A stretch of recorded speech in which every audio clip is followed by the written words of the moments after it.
Naglabas ng kanyang saloobin si Harry Roque kung saan binatikos niya ang mag-asawang Marcos. Aniya'y may bulok na pamamalakad sa bansa. Tinukoy ni Roque ang hindi magandang pag-uugali ng First Lady na si Liza at hindi rin daw nagustuhan ang pag-isnab na ginawa kay dating Pangulong Duterte. Ayon sa kanya, ang kanilang mga aksyon ay nagpapakita ng kakulangan sa disiplina at tila bata kung umasta. Ipinahayag din ni Attorney Harry Roque ang impormasyon hinggil sa mga katiwalian na kinakasangkutan ni PBBM at Liza Smags na talaga namang gumulantang sa kampo ni Kutinglang Norte. Binigyan diin ni Roque ang mga kontrobersiyang kinasasangkutan ng mag-asawa na labis na nakakaapekto sa kanilang reputasyon at sa kanilang posisyon sa lipunan. Sa pamamagitan ng kanyang mga pahayag, ipinakita ni Roque ang kanyang pagtuto sa mga di maayos na gawain ng mga Marcos at ng kanyang pagtanggol sa integridad ng dating Pangulo. Sa kabuuan, lumilitaw sa mga salita ni Harry Roque ang kanyang malalim na pag-aalala sa kalagayan ng bansa at sa mga liderato nito. Binigyan din niya ang mga di nais-nais na gawain ng mga Marcos at ang kanilang mga katiwalian na nagdudulot ng pangamba sa kanyang pananaw.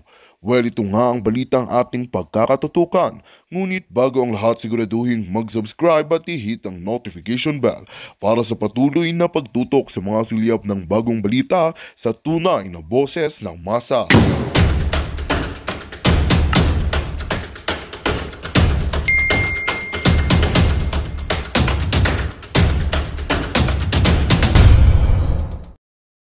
Tatapatin ko kayo. Ang number one pakiusap ni BP Sara kahapon dahil siya ang caretaker habang wala si PBBM. Wag na wag kayong aalis dyan sa Liwasang Bonifacio. Bagamat talagang atat na yung mga tao doon. Kasama na ako na sumugod na sa Malacanang nang hindi na makabalik sa Malacanang ang mga nasa Germany na naglalamierda. Pero dahil nirespeto nga natin si BP Sara, talagang nagtimpitu tayo. Pero pag hindi po nagkaroon ng pagbabago, pag hindi po binigyan ng katarungan si Pastor Kibuloy at dinaan sa tamang proseso, hindi po malayo na lalo pang lolobo ang mga hanay na hindi lang mananatili sa Liwasang Bonifacio kung hindi magmamarcha na para sa Malacanang. At kapag pinagpatuloy nyo po yung bribery initiative na yan, baka po hindi lang Liwasan ang mapuno. Baka mapuno po ang buong Luneta, ang Liwasan at lahat yan mamarcha papunta ng Malacanang. Naku, mamarcha papuntang Malacanang mga kaibigan. Yan po ang pahayag ni Attorney Harry Roque.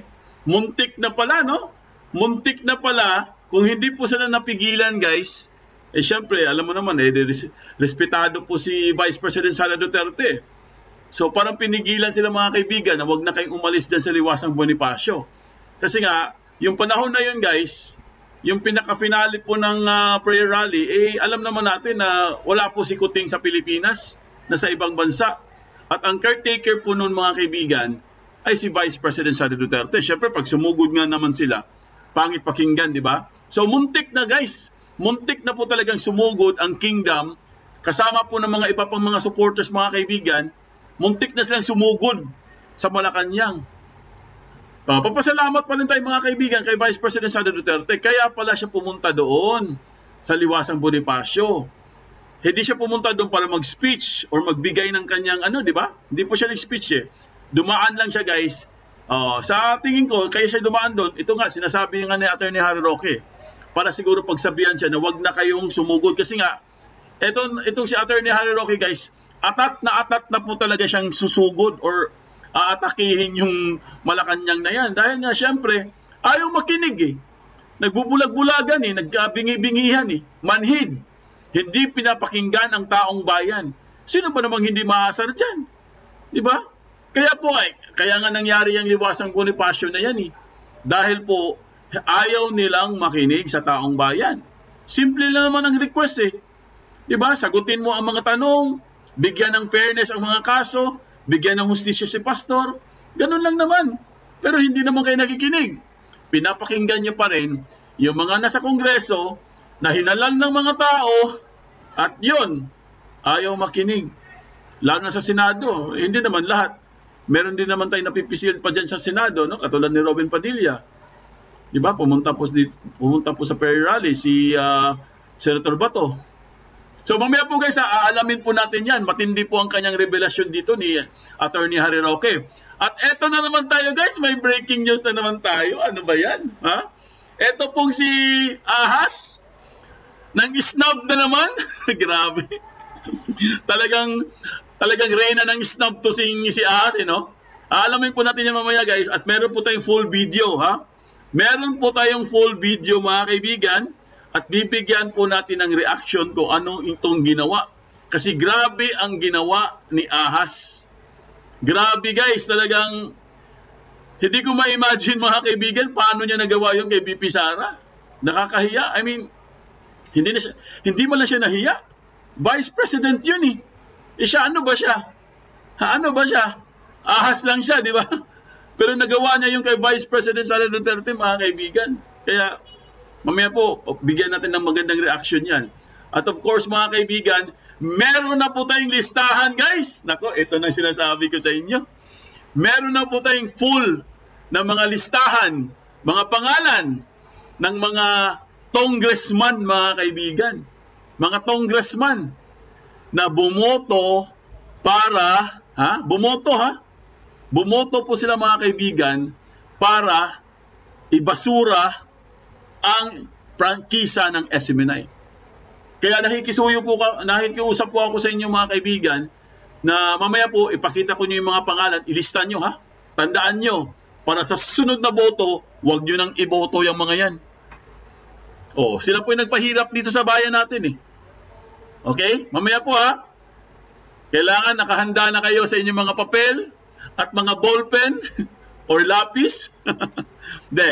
Pag hindi nyo naman na pwede naman i-screenshot eh. O kaya pwede nyo ulitin na lang yung video, i-replay nyo para hindi nyo nakuha yung mga pangalan. Kasi ang dami guys eh. Magugulat kayo kung gaano karami. Mamaya po pag-uusapan natin. Of course, si Senator Robin Padilla, nagsalita na po guys, no? Talagang kumpirmado po, ayon po kay Senator Robin Padilla, kumpirmado po guys, na ito pong si si Pastor Kibuloy ay talagang napag-iinitan lamang, no? So, yan po mga pag-uusapan natin ngayong gabi. Pero bagong lahat, kung bago pa lang kayo sa aming channel, mag-subscribe na po tayo mga kaibigan. Huwag niyong kalimutan mag-comment, like, at pakihit ang notification bell para updated kayo sa aming mga bagong videos. ADF 2.0 po ang aming FB page. Follow, like, and share ng mga videos. Ayan po mga kaibigan, live na naman tayo guys. Happy Thursday po sa ating lahat. Thursday night na naman. Bukas Friday na naman. Thank God it's Friday. Ganon po kabilis ang panahon mga kaibigan. Kumusta na po kayo guys? Ito na nga ang dami nating issue. Dahil po mga kaibigan, sa mga pangyayari po mga nakarang araw guys, talagang sobra po, no? Sobra talagang grabe po mga issue guys. Patungkol po ito sa bayan natin. At patungkol din sa administrasyong Kuting. Na para pong wala na talagang silbi, no? Wala po, parang wala nang silbi. Parang tingin po ng karamihan guys, wala po tayong Pangulo. Kasi hindi naman tayo magkakaroon ng Liwasang Bonifacio eh. Hindi naman tayo magkakaroon ng maisog. Prayer rally sa Davao, Cebu. At ito na nga, yung recently lang, yung sa Liwasang Bonifacio, hindi naman tayo magkakaroon ng ganyan eh. Kung lahat po tayo dito mga kaibigan ay satisfied po sa pamumuno ng itong si Kuting. Katulad po nangyari kay Pangulong Duterte, di ba? Tahimik naman lahat. Takot lahat eh. Pwede na, tahimik yung panahon ni Duterte kasi takot lahat eh. parang ayaw nila magkamali, no? Yung sa panahon ni Duterte. Yung airport na yan, ayaw nila magkamali. Di ba? Ayaw na nangyari sa airport. Ngayon, punong-puno ng daga, tsaka mga surot. Tapos yung ginawa ni Pangulong Duterte sa Boracay, di ba? Nilinis niya ang Boracay, mga kaibigan, Pangulong Duterte. At naglagay pa siya ng dolomite dito sa Maynila. Biro nyo guys, nagawa ni Pangulong Duterte yun. Akala natin wala pong makakagawa nun. Akala natin hindi po malilinis ang Boracay. Kasi malalakas yung mga namumuno dun eh. Nung umupo po si Pangulong Duterte, nalinis po ang Boracay. Natakot silang lahat. Na-shutdown yung mga malalapit na hotel doon sa Dalampasigan, di ba? Yung malalaking hotel na shutdown. Lalo na dito sa Maynila, na shutdown din yung mga hotel diyan sa Manila Bay na nagtatapon ng mga dumi papunta po doon sa dagat. Di ba? Ang tawag dyan, political will. Pero ngayon, ano nangyari? Tingnan nyo nangyari sa Bohol. Biglang may lumitaw na resort. Sabi nga ni Senator Robin Padilla, sana kung ang ginawa na lang doon, ilog eh. Hindi eh. Ang ginawa, resort eh. Magugulat ka lang, may swimming pool. Ang ganda-ganda ng Chocolate Hills eh. Di ba? Kung makikita mo yung Chocolate Hills mga kaibigan, ang ganda eh. Pero biglang may resort. O, yan ang sinasabi natin guys, political will. Pero, bago po natin umpisa nating issue, syempre, babatiin muna natin ating mga kababayan dyan sa abroad. Ang ating mga OFW, kumusta na kayo dyan? Syempre, kayo yung mga bagong bayani, saludo po kami sa inyo. Dahil po kayo ay nagtatrabaho para sa inyong mga pamilya. At syempre, nagtatrabaho din kayo guys, no? Itong mga OFW natin para po sa economy ng Pilipinas. Dahil sila po ay nagbabayad ng tax. Syempre, babatiin din natin ating mga suki, ang ating mga avid listeners, mga viewers, ang ating mga members, at mga subscribers. Maraming salamat po sa inyo.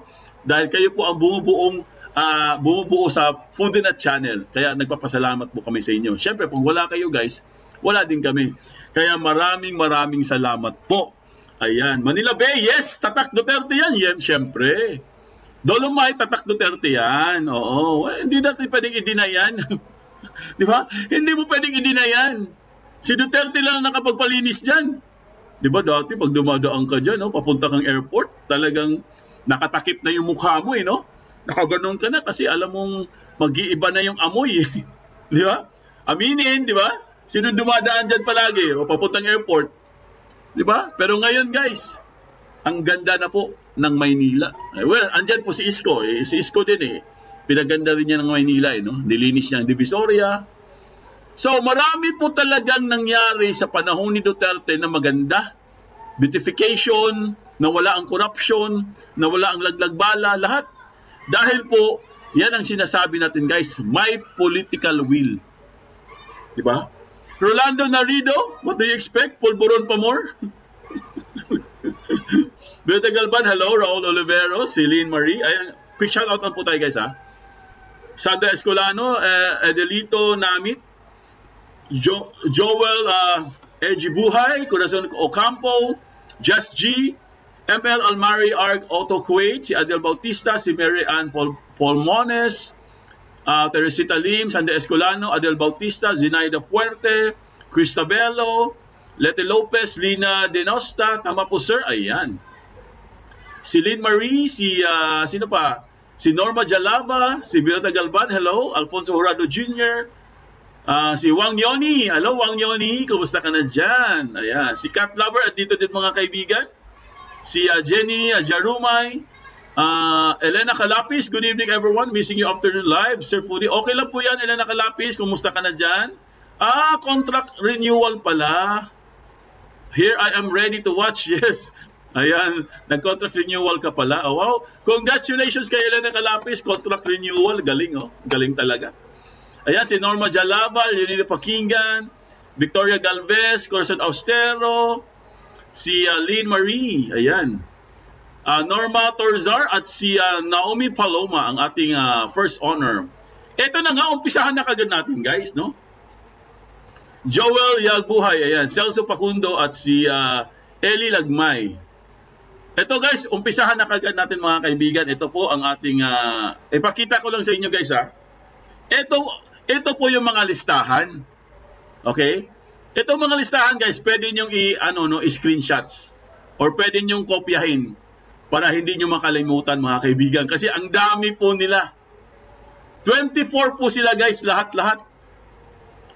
24 po ng mga representante na pumirma po para ibasura ang prangkisa ng SMNI. Oh, ito po ang first batch. Ayan guys, nakikita nyo ba sa inyong screen mga kaibigan? Paki-check lang po guys kung sino po ang number 1 dyan. Oh, number 1. Okay, basahin lang natin. Galing po ito sa Facebook page ni Mr. J. Sonsa, mga kaibigan. Ayan, heto ang talaan ng mga miyembro ng House Committee on Legal Franchise na bumoto upang bawiin ang prangkisa ng SMNI at kitilin ang malaya at makatotohanang pamamahayag sa Pilipinas noong Martes, ika-12 ng Marso 2024. Ito po yung mga mambabatas mga kaibigan. Ito yung mga pangalan nila. Ano po guys, lakihan natin. Ang number 1, si Tambunting, Parañaque City. Pasensya na kayo ha kung meron kayong mga distrito dito ha, pasensya na kayo. Pero ito yung mga listahan na pumirma, no? Or bumoto para bawiin po ang prangkisa ng SMNI. Ayan po yung mga pangalan guys, pakilista na lang or paki-screenshots para hindi nyo makalimutan ha. Para pagdating po ng 2025 midterm election, pag tumakbo pa itong mga to, please lang, huwag nyo nang iboto. Nakakapagod na eh. Ha? Ayan o mga pangalan. Number 1, Tambunting. Number 2, Johnny Pimentel, Surigao yan. Sus, Mariosep, Surigao pa naman. Bisaya pala to, Bisaya. Agustina Dominic Pancho, Bulacan. Joseph Stephen Paduano. Si Paduano, wag yung iboto to, mga kaibigan. Grabing traidor to, guys. Sobra. Ayan si Paduano, pang-4. Abang lingkod, party list pala to. Party list pala to mga karamihan na to, party list eh. Ayan, si Gutierrez. Isa pa yan. Alam ko, baguhan na to si Gutierrez eh, no? Ito si Suarez, si Suarez, mga JJ Suarez, Quezon Province pa naman to. Pasintabi na po sa mga distrito ha, na nababanggit natin ha, pasintabi na po. Pero ito yung mga pangalan na ayaw na naming iboto, pasensya na kayo. Ayan, si Dong Gonzales, mga kaibigan, Pampanga, nakuha nyo na ba yung mga pangalan sa first batch? Ha, nakuha nyo na ba? Second batch na tayo. Ito po ang second batch. Ayan po mga kaibigan. Ito na. Ricardo Cruz Jr., Taguig Pateros. Paki-screenshot ha, yung mga kaibigan natin dyan, yung mga subscribers natin dyan, paki-screenshots po or pakilista po para hindi nyo makalimutan ang mga pangalan. Alright? Yan si Franz Pomarin, Quezon City. Faustino Ino D. Isabela. Juan Carlos Arjo Ataide. Pati ba naman si Ataide nakikisali dito? Ha? Pati ba naman si Ataide? Ataide. Si Manuel. Raul Daniel Manuel. Si Raul pala to, Kabataan Party List. Si Francesca Franz Castro. Syempre Castro, isa pa yan. Arlen Brosas. Gabriela, mga kaibigan. At si Jude Asidre. Tingog Party List. Yan ha, tandaan nyo yan. Second batch na tayo. Pang third batch tayo. Third batch. Ayan po, mga kaibigan. Marami-rami to ha. Ayan po. Ayan, si Arlen Brosas, of course. Ayan, si Jude Asidre, Tingog. Si Jose Juroy Aquino. Ayan, nakalagay dito mga kaibigan, we will secure the names of the other congressmen who were present and voted for the HB 7192 calling for the revocation of SMNI franchise. Babantayan din natin kung sino-sino ang mga boboto sa plenaryo. Okay, sa plenaryo po ha. Babantayan din natin. To the 7 million strong kingdom nation na siyang tunay na may-ari ng SMNI at sa mga lahat ng mga nagmamahal sa malayang pamamahayag. Tandaan ninyo ang pangalan ng inyong mga congressman, party list o senador na muling naghaharap sa inyo sa 2025 elections. Ibig sabihin guys, tandaan nyo ang mga pangalan na yan para pagdating sa 2025 elections, alam nyo nang gagawin nyo. Okay? Yan po ang pinaka-third batch at meron pa tayong pahabol. Okay? May pahabol tayo syempre. Ito po ang pahabol natin guys. Ayan po. Akala mo Migsubiri nakaikyas ka. Ito po ang pahabol mga kaibigan. Additional names of members of the House Legislative Franchise Committee who voted to revoke the SMNI franchise on Tuesday, March 12, 2024. Ito po ang pahabol ng mga pangalan. Okay? Margarita, lakihan natin para exciting. Ayan laki Ayan Margarita Ignacia Nograles, PBA party list. Akala ko wala si Migs eh. Meron pala, kasama pala.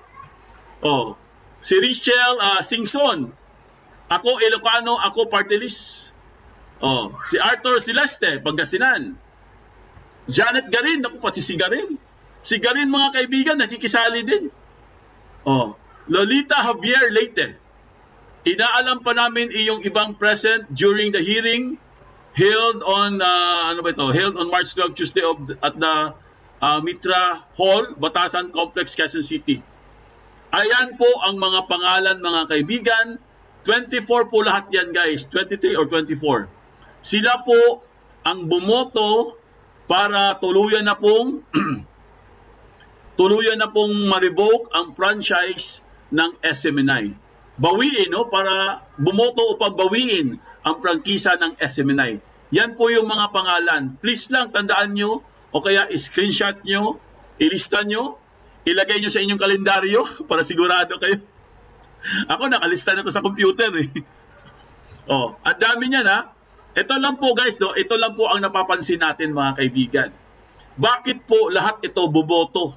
Unanimously. Nakakapagtaka po guys, wala man lang at least, kasi kung 24 sila, wala man lang nag-abstain. Di ba? Karamihan may nag-abstain eh. At wala man lang tumuto, isa, dalawa, tatlo. Lahat po sila guys, bumoto sila para bawiin ang prangkisa ng SMNI. Hindi ba kayo nagtataka kung bakit? Kasi, ayon po sa mga balita-balita ng mga source natin, binayaran daw bawat isa. Yan po ang sabi. Hindi po ako nagsabi niyan ha. Yan po ang sabi kasi nakakapagtaka guys. Imposible naman. Grabe naman. Wala po mag-abstain dyan. Diba? Kayo nga mag-isip-isipin yung mabuti mga kaibigan. Tulungan nyo ako mag-isip. Kasi kanina guys, nag-a-analyze ako eh. Tinitingnan ko yung mga profile, no? Sabi ko, imposible naman. Meron po dito, ang dami po dito mga Bisaya, mga kaibigan. Maraming Bisaya. Pero bakit hindi mo na sila nagbigay ng konsiderasyon kay pastor? Bakit bumoto lahat para bawiin ang prangkisa ng SMNI? Kayo mag-analyze guys. Sa tingin nyo, tama ako? Kasi kung ako tatanungin nyo, malamang sa malamang, totoo nga siguro yung sinasabi nila. Yan ba po sila mga kaibigan? Yan ba? Tumanggap na naman itong mga tolongges na to. Yan nga tama po kayo Angelina Matsui. Pera-pera na naman ito. Pera-pera na naman ang labanan. Kasi ginawa na nila sa iba yan, ito na naman, ginawa na naman nila dito. Imagine niyo guys, 24th na representante. 24 ha? Ganon kadami. Tapos lahat boboto para bawiin ang prangkisa? I don't think so. Di ba? Medyo skeptical ako dyan. Bakit?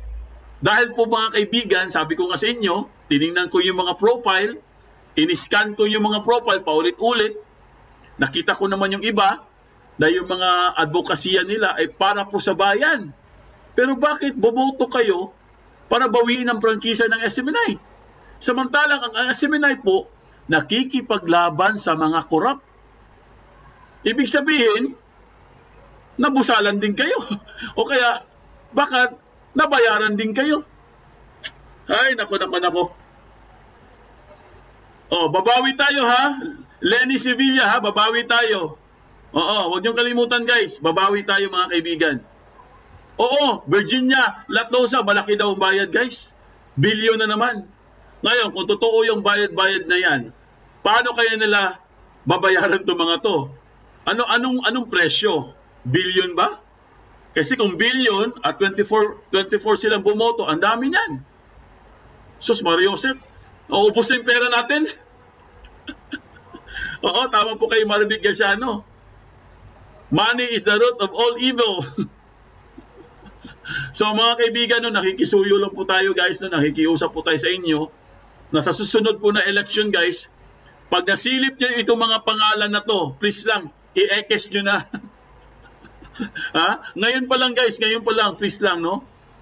I-ano nyo na, ilagay nyo sa mga notebook nyo or sa mga diary nyo, kung meron kayong diary, ilagay nyo itong mga pangalan na to para hindi po natin makalimutan, no?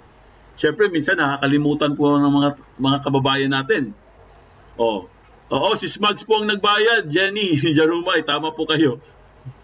Di ba? Ilista nyo para po hindi nyo makalimutan itong mga pangalan na to. May mga special mention dito. Yun, si Margarita. Margarita Ignacia. Ignacia pala to. Margarita Ignacia. Jesus Maria Joseph. Yan po mga kaibigan, no? Ang ating mga pangalan. At punta na po tayo sa iba nating topic, guys. Ito po, isisingit ko lang sa inyo bago po tayo pumunta sa ibang topic. Ito po ang bagong updates ngayon sa balita, mga kaibigan. Basahin niyo po. Galing po yan sa Viz News Asia. The Philippines' biggest criminal syndicate. Sus, grabe, Asian na balita yan, guys, sa Asia. Biggest criminal syndicate daw, mga kaibigan. Nasa Congress. Grabe. Nasa Congress, mga kaibigan. Ayan, no? Basahin nyo, guys. Galing po yan kay sa ating idol na si Mr. Jason sa kanyang Facebook page. Basahin nyo, mga kaibigan. This says it all. Ayan po. 19th Congress of the Philippines. More than 12 billion COMELEC secret funds. Sus, 12 billion? 12 billion pesos, mga kaibigan. COMELEC secret funds. Almost 27 billion DSWD Ayuda funds. Almost 130 billion pesos DPWH funds. Grabe. Part of the 800 billion pesos unprogrammed funds subject to distribution and disbursement of the conjugal leadership of the Speaker and Accounts Committee Chairperson Martin and Yeda Romualdez of the House of Representatives of the Philippines. Magkasama pa yung dalawa, mga kaibigan. Si Yeda at saka si Martin. Grabe ka, korap. Hello, Susan Abeles. Good evening po, idol po din. Ay, good evening din sa iyo dyan. Kamusta ka na, Susan? Walang pasok, Susan? Wala yata ang pasok si Susan, nakahabol eh. O baka tapos na siguro yung pasok niya. Kumusta po ang school? Ayan. So yun po, mga kaibigan, no? Kaya nga guys paano po natin pagkakatiwalaan itong si Speaker? Kasama na rin yung asawa niya. Andito, Yeda. Yeda. Sila ang may hawak ng mga pera na yan. Ano na po nangyari sa mga pera na yan? Naimbisigahan na ba yan? Dahil yung mga narinig nyo ng mga funds, guys, yan po ay mga sikreto. Unprogrammed funds na hindi po, na wala pong accounting, mga kaibigan. Bigla na lang lumitaw, ha? Bigla na lang lumitaw na parang palitaw. Kawawa naman talaga tayo dito. So, maraming salamat po, Mr. Jason, sa inyong mga pasabog, sa inyong mga expose. Dahil at least naliwanagan din kami. 'Di ba? Kasi importante 'yan, guys, malalaman din natin kung ano nangyari sa pera eh. Kasi hanggang ngayon wala pa rin nagbubukas ng libro eh. 'Di ba? Wala pa rin nagbubukas ng libro. Samantalang ang dami ng funds, mga unliquidated funds na hindi natin alam. Holiday pala. Bagoong festival dito sa inyo pala, holiday kasi Bagoong Festival. Wow, ang sarap naman, Bagoong Festival. Ayan. Happy Fiesta po dyan. Ayan, Gabi, galing pala. Ayan, si Litasha, hello. So, mga kaibigan, once again, nakikiusap po ako, Yung mga lista po ng mga pangalan, guys, wag niyong walain yan, ha? Tandaan nyo yan. At i-laminate nyo. At dito na nga po nagtatapos ang ating video. Hanggang ngayon nga ay tila